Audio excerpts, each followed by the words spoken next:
Welcome, eCom Logistics Nation. Thank you for joining today's episode. We're on a mission to share e-commerce logistics insights, trends, successes, and challenges from the leaders and innovators in our space. Who was a good partner 6 months ago, 3 years ago, just might not be a good partner going forward. Doesn't mean they're a bad 3PL, it just means they're not equipped to handle your specific needs. Welcome to this episode of the eCom Logistics Podcast and our first recording in 2023. Nanad and I are really excited for today's chat with our guest, Mike Simpson, Vice President of eCommerce at NFI. A little bit about Mike. He graduated from the University of Connecticut, then went into the Army where he served our country as an officer. Thank you for your service, Mike. After the Army, he found a home in both Texas and supply chain, where he's spent the last 20 years.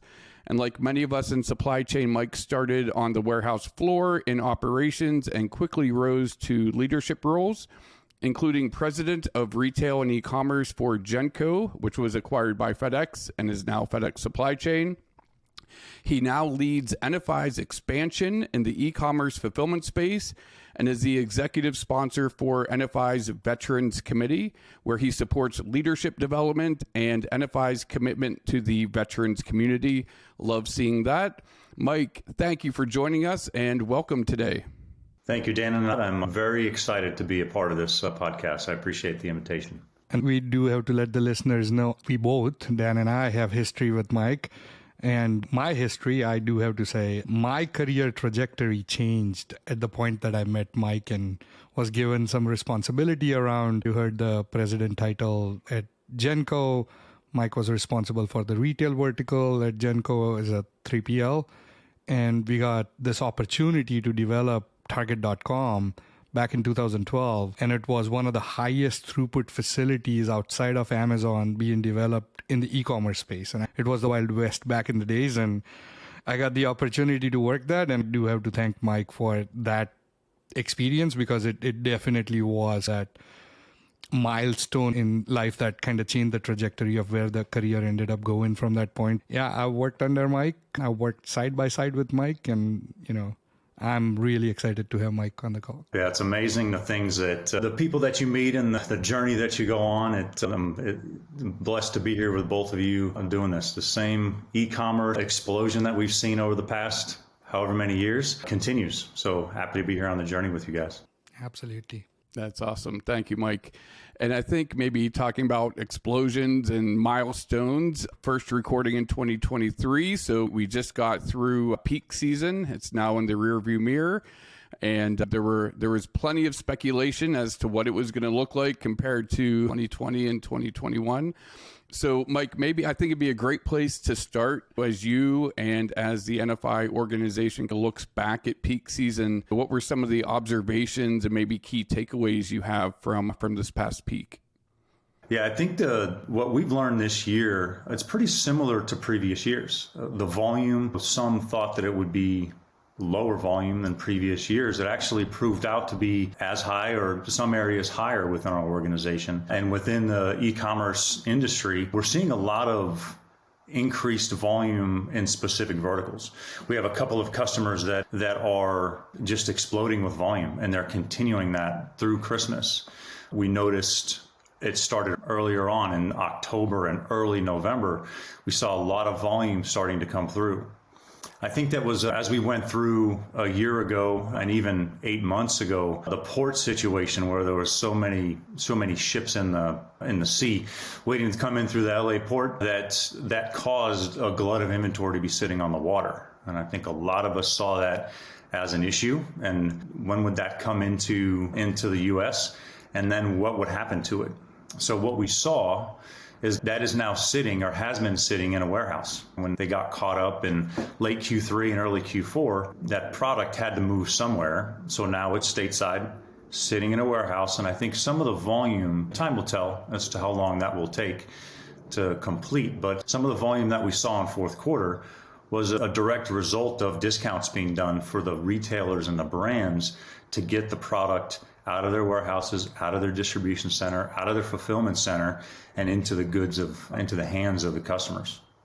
Yeah, and that's what the speculations were, right? The speculation was, okay, it's going to be muted as a year from a sales perspective if the strategy does not change.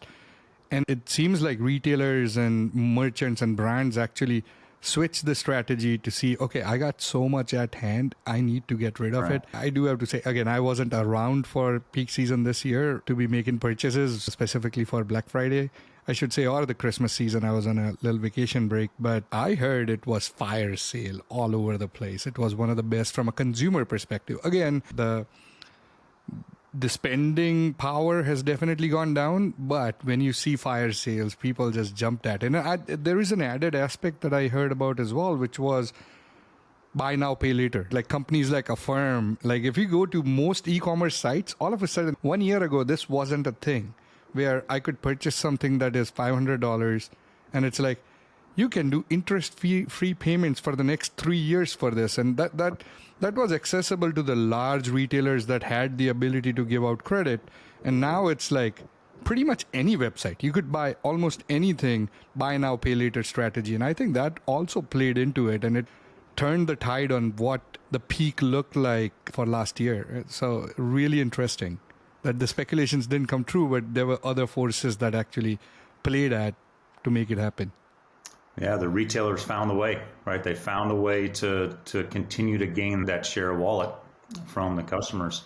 And I'm actually a little concerned about that. The buy now, pay later was so prevalent, like you said, Anand, in every shopping cart. Every credit card is now, at least the ones that I've seen, are offering that. You want to take this $700 purchase and pay it over a certain number of months. It's like a short-term loan for within the credit card system. We'll see how that plays out over the next quarter to see if the delinquency rate goes up or if we've bought what we can handle. Yeah. You know what? There is a balanced play in there as well, right? So just a side anecdote. Growing up, I grew up in India. Growing up over there, I have to say, you bought things that you could afford, right? There was no system of credit cards me growing up. And then credit cards came in and the philosophy was the same thing. Oh, now people are buying things that they can't afford, but they are purchasing them. And it's actually going to cause all of these problems and debt and rather. But what we saw was the opposite. The economy actually grew because people were able to access it and spread out their risk. And as long as, of course, there is delinquency and all of those challenges that come with it. But I feel like this is just the next iteration of credit cards, right? It's the next way of doing things. Again, am I saying it's the right thing to do? Every purchase that you make, you should be doing buy now, pay later. But I think there is a place for it and it might be a force of good, but it's going to bring some negatives for sure, without a question. Yeah, my 2 cents on it. But talking about speculations, Mike, what's the speculation looking forward? So we speculated it was going to be a horrible last year, right? Like peak. Now we sit here in January looking forward, and most of the people you talk to, it seems like they say the world's going to, right? And the recession's coming, the inflation's not going to stop, et cetera, housing crisis looming. Do you see that as a trend from a slowdown as you think about 2023 planning, merchants that you deal with, brands that you deal with? What's your kind of crystal ball saying that 2023 looks like? Yeah, I wish I had a crystal ball, Nanad. I think that would be fantastic to have that. But I think from what I'm hearing and seeing and from what our customers are saying, a lot of it is the unknown. You got to pick a path, but be flexible. So the path that a lot of our customers are on is that it will be muted. There is still, although a lot of inventory was decremented over the past several months, with the discounts, there's still a lot of inventory sitting in warehouses that may be out of season. I think the secondary market is where a lot of the deals are going to be. The primary brands and retailers need to free up this space, right? It's not efficient to have sitting inventory in a fulfillment center. That needs to turn. So I think they're going to have to get rid of it, take a discount on that. And the secondary market is now and will continue to be flooded, especially with we're right now in first quarter of 2023. We're now in the heavy return season, right? So all of that product has to come back through a returns process, and it has to go somewhere. Primarily, though, it would go through a liquidation process or a reseller process. It doesn't meet the criteria to get put back into stock. So now with all of the new stock that's existing from last year, something has to be done with that new stock. So it's the new stock and the return stock, I feel, are going to be battling each other for the share of wallet on the reseller side. And they may be able to command now higher margins from not just who they're buying it from, but also from the market. So on the good for the consumers, more Right. fire sales. Right. So I do think that means for the retailers and brands, it may be a little bit muted. I think there's a little bit of caution going into 2023 on what the sales volume is, what their revenue is for the full year 2023. But they're also confident in their product. Those that have a good product, they'll sell it. It's just the timing of it. Yep. Makes complete sense. Makes sense. And I guess that might be a good segue right now, whether it is peak season, steady state, wish we all had a crystal ball as to what was going to happen in the next 3, 6, 12 months. But, what's really top of mind for a lot of people in logistics is labor. And the labor topic is certainly inclusive of warehouse associates, leadership, all supporting roles within supply chain. And as we've talked a lot lately on the podcast, it's the rise of cost for labor, the lack of availability. And curious, Mike, with your 20 years of experience in supply chain and logistics and e-commerce fulfillment, kind of what's your philosophy or approach to attracting and retaining talent, keeping teammates motivated in a very fast-paced environment, and obviously maybe even more importantly, grooming the next level of leadership within logistics? So like a blanket question, just what have you seen work really well for you over your career, and any advice you'd have for others on the topic of labor and recruiting and retaining and motivating? That's a great question, Dan, and it's something that we've been putting a lot of effort into as the NFI eCom team. But it's also what NFI does from a talent acquisition perspective. To attract, retain, and develop is the mantra that our talent acquisition team and our leaders use throughout the year. Labor at the hourly level will continue to be challenged. You look at the unemployment rates at some of the key markets like Indy or Southern California, Columbus, they are low single digits, 2, 3, 4%. As a country, we're 4% and below at times. And you wonder, where has the labor gone? Where has the labor gone? It's not like we have 6, 7, 8% unemployment and we're trying to fill these jobs. Everyone that wants a job is able to find one. We're hiring posters all over the place. Indeed and LinkedIn and all these different recruiting platforms are always hiring. But I think the labor is no longer what it used to be when the unemployment was much higher. So that turns into how do you attract? What are the things that you're doing as an organization other than pay? Because I think we saw over the past 18 months, everybody had to pay more in every industry. And those wages stayed where they are. Inflation caught up to that. So there's inflation there. So people need jobs and people want to work. It's just now they have a little bit better of an opportunity to choose what field they want to go into. They want to work in a warehouse in a high-speed fulfillment operation. Do they want to work in customer service? Do they want to drive a truck? It is at their disposal to really anyone can work anywhere if they have the skills necessary and the desire to gain those skills if they don't have them. So the attract component continues to be a challenge. It'll continue to be a challenge. It's not as bad as it was a year ago. What we saw this fourth quarter is that in key markets, we were able to find the labor and they stayed. So now it's the retention component of that we do well at NFI is that a very people-focused organization. And if you don't have that as an organization and you just churn and burn, we've all heard stories of companies that bring hundreds and thousands of warehouse workers in, and then at the end of the season, they let them go by the wayside. And that is an unfortunate part of the peak season. but it also is how do you treat those employees, and those that you want to keep, how do you retain them? So what does the retention program look like? How do you treat the employees? And that is the biggest part of retention, is how do you treat your employees? How do you treat them while they're in the four walls and outside the four walls? Are you empathetic to their situation? A job has to get done, but do you empathize with what they're going through outside? And can you connect with them at a very personal level? Yeah, and inside the four walls as well, right? That sometimes that environment is really hard when you're working that 8-hour shift and you're constantly on the move. Let's also face the reality of our space. I'm on the system side of things. One of the systems I understand why, but I'm challenged with is labor management systems, right? They are designed to ensure that you get the highest throughput or highest productivity out of an individual. And again, from a business perspective, that makes sense, but there is an individual on the other side of it. And yeah, of course, we want the best out of it, but there is an empathy level that goes along with it as well. So there is the empathy on the outside, but also empathy within the organization to understand what these individuals go through and how much effort they put in. And how do you what's a reward system, right?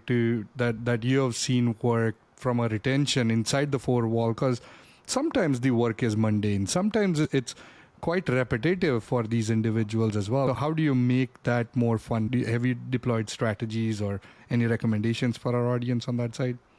Sure. Yeah, it's the thing about rewards and strategies around that. There are things that run the gamut. And the interesting thing about that is that it really is individual dependent. And the nod you may respond well to, hey, I'm going to buy you a boxed lunch from Jimmy John's or Subway. And then you get that and you have that, and that's great. We'll sell that to Dan. And I tell that to Dan, and he's, I don't even eat lunch. Why are you, I'm allergic to gluten or whatever it is.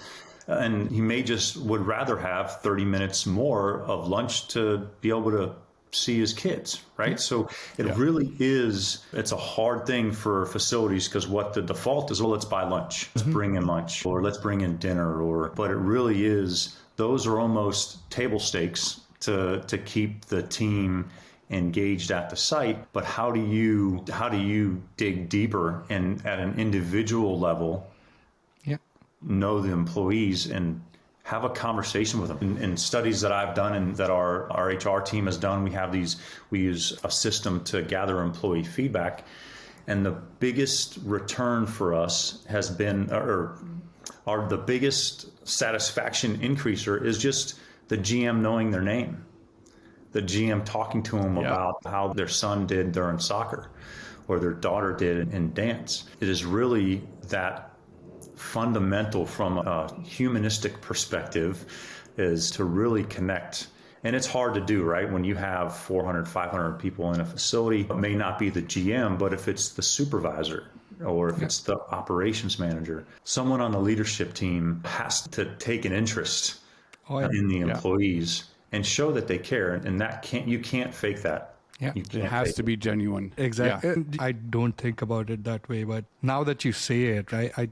Even my entire career, or I would say it's almost everyone, that you just want to be recognized by whoever is up top. I think that is the greatest reward. If I'm at FedEx, I want Mr. Smith to actually know me, right? Or say, okay, I know who that guy is, right? Like it's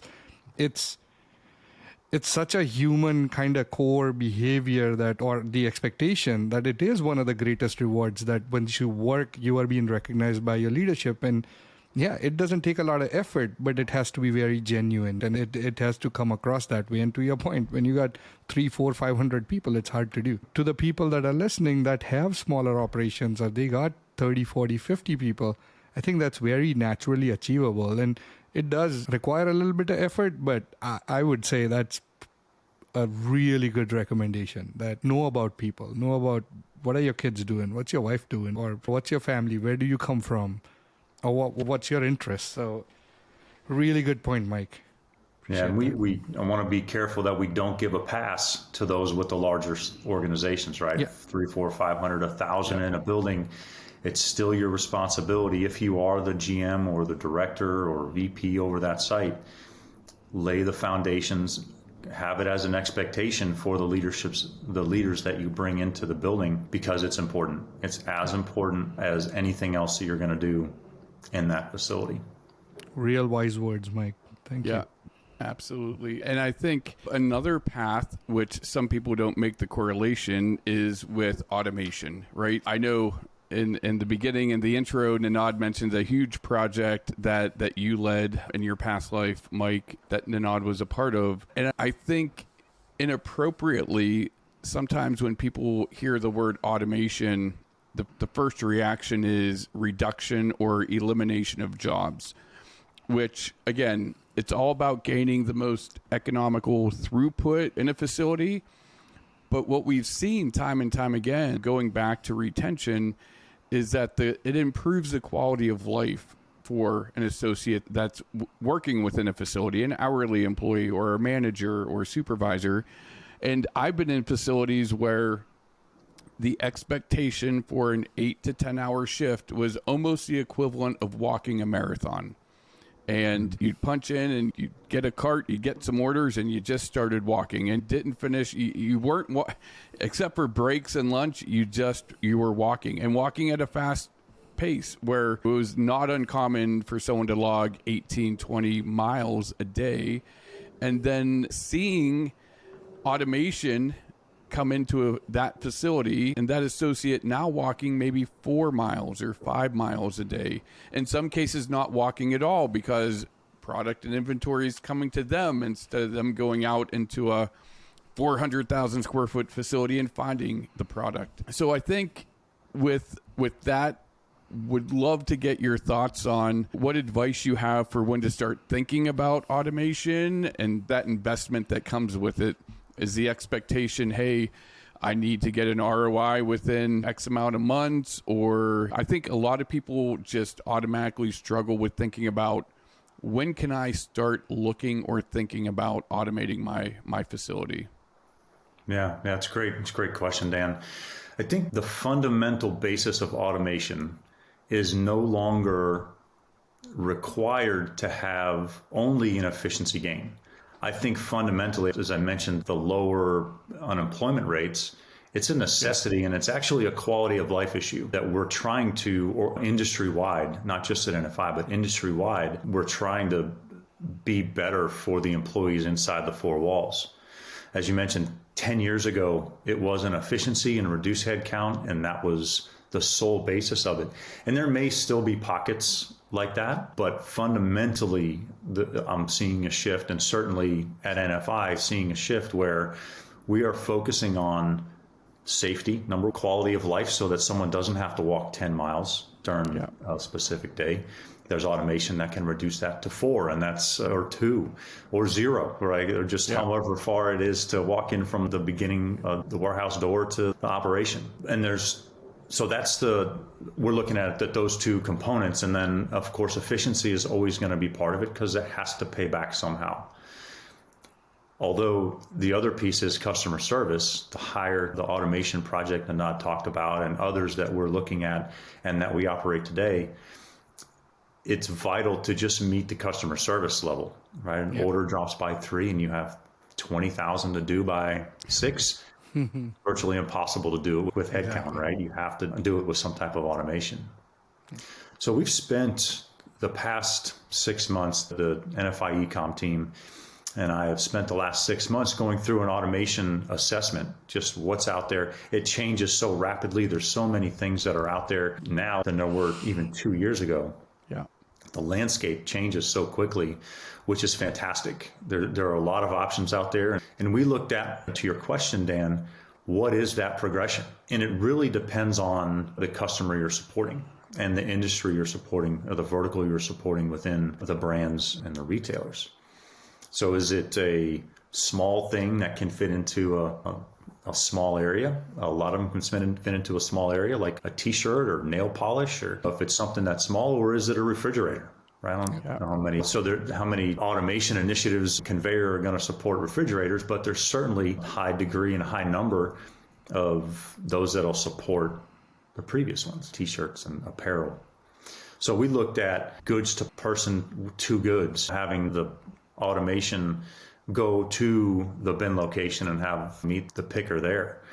Or is it fully automated where it's goods to person and the person just stands there, the employee stands there and it's presented to them? Yep. So we evaluated the goods to person items like Exotech is a great one. Geek Plus is another twist to that where it doesn't require high bay racking. Each has its own element of usage. We operate today, NFI does 2 large auto stores, and one in Indy and one on the West Coast in support of a customer.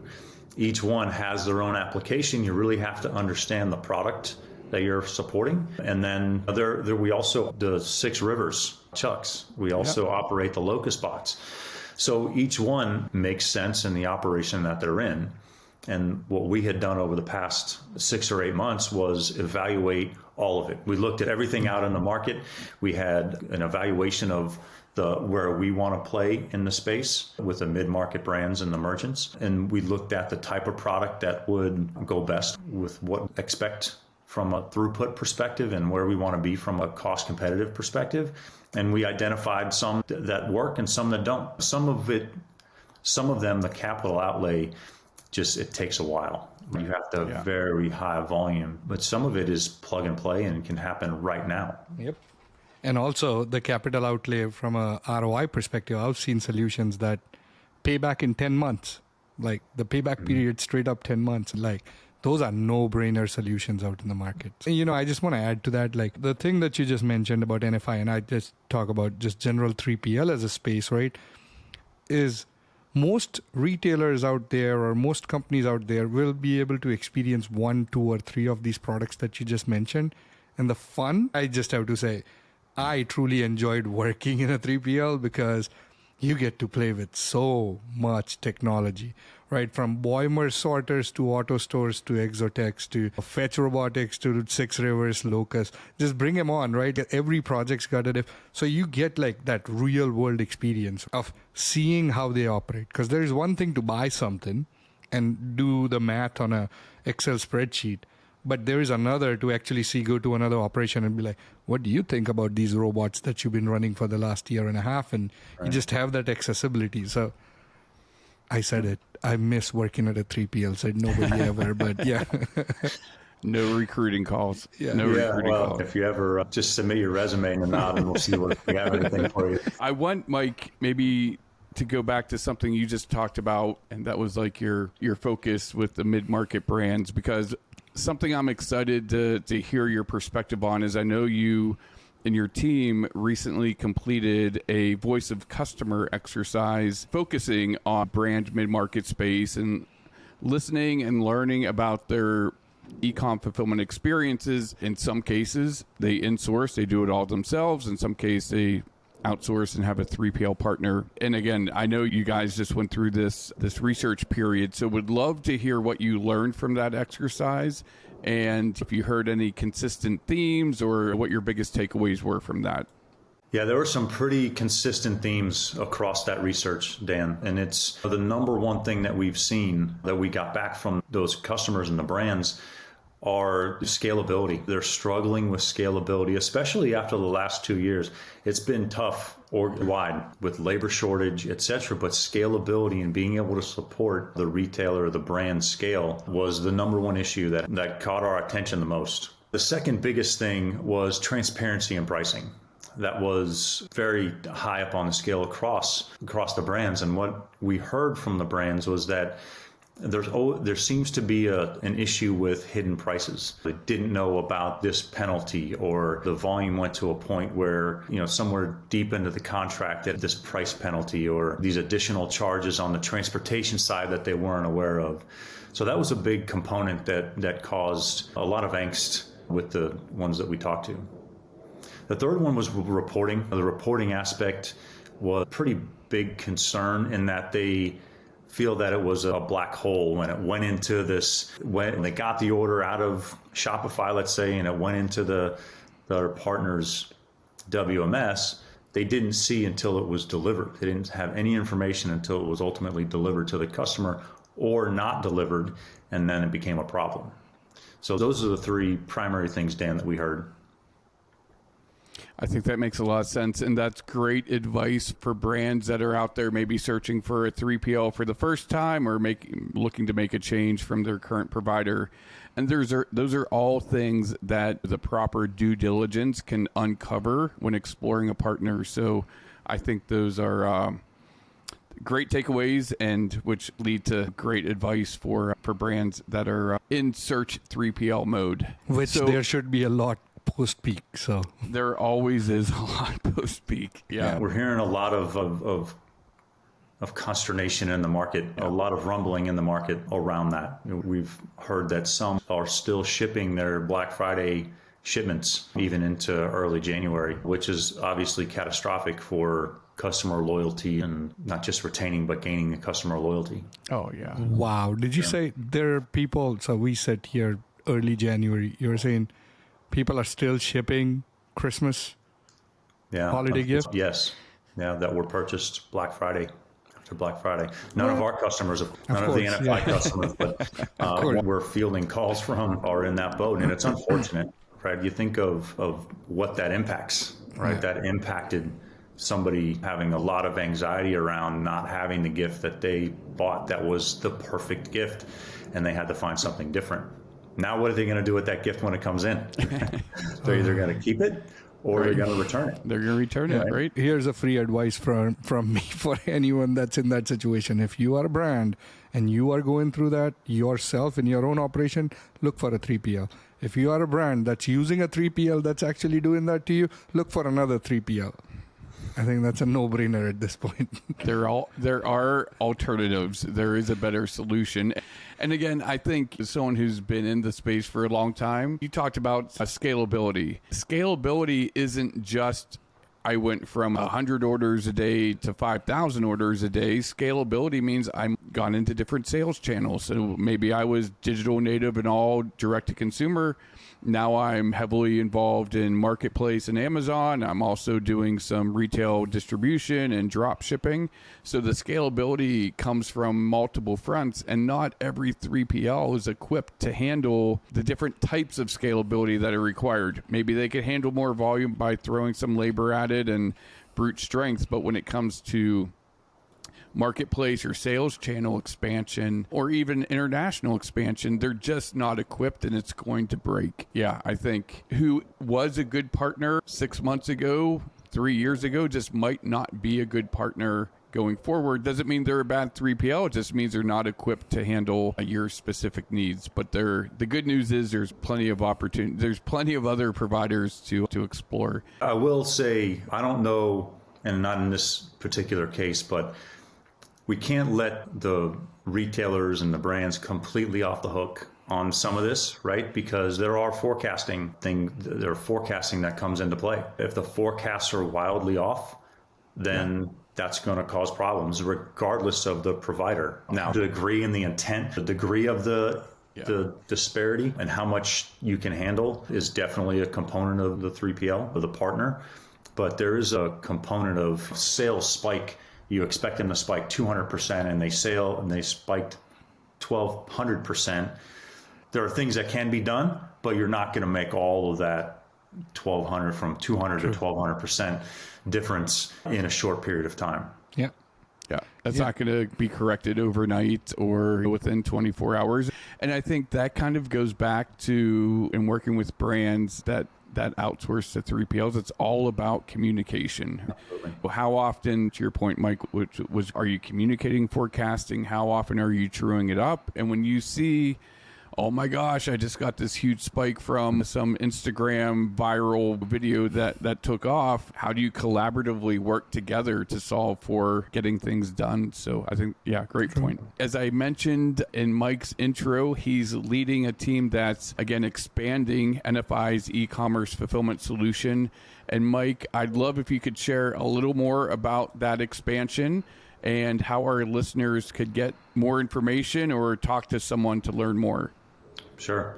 Yeah, so it's an exciting time for sure. We, over the past 12 to 14 months, we've been expanding what that looks like for NFI eCom. And what we've done is we've taken that time to really listen to the customer, the voice of the customer piece that you had mentioned, Dan. A big component of that was making sure we knew what the market wanted and needed, and how do we modify and enhance our offerings at NFI. And this is probably little known, but NFI ships around 20 million packages a year of e-commerce out of our various facilities. NFI has 70 million square feet of facility across the US and Canada, and it's building every quarter. There's 1 million square feet or so that's added to the list, but they're in geographically dispersed areas and in major markets.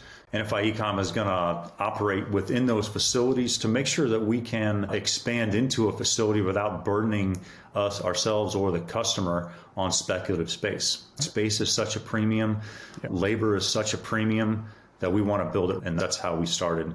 So this offering is, we want to be able to launch, or we will be able to launch within 30 days of contract. So usually it'll be before the customer's goods can get to us is when we'll be ready to launch.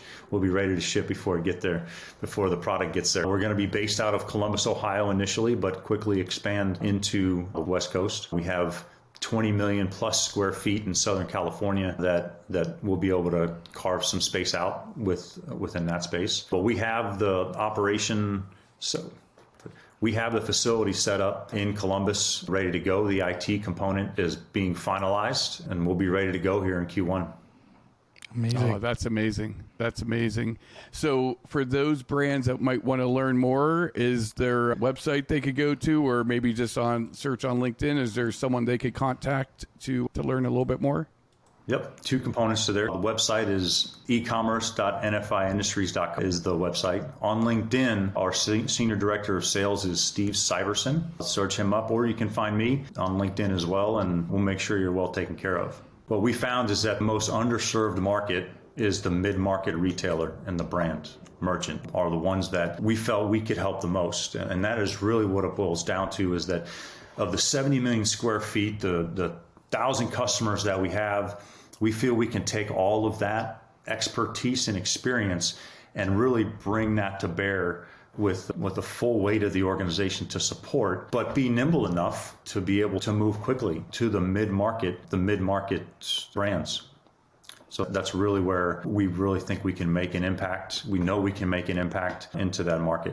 That's exciting, and we certainly look forward to watching and reading and hearing about how everything is progressing for you. Obviously, wish you the best, and excited to see how the hockey stick growth goes over the next months and years. Congrats on that. And with that, I want to thank you, Mike, so much for joining us today. It's been an awesome conversation.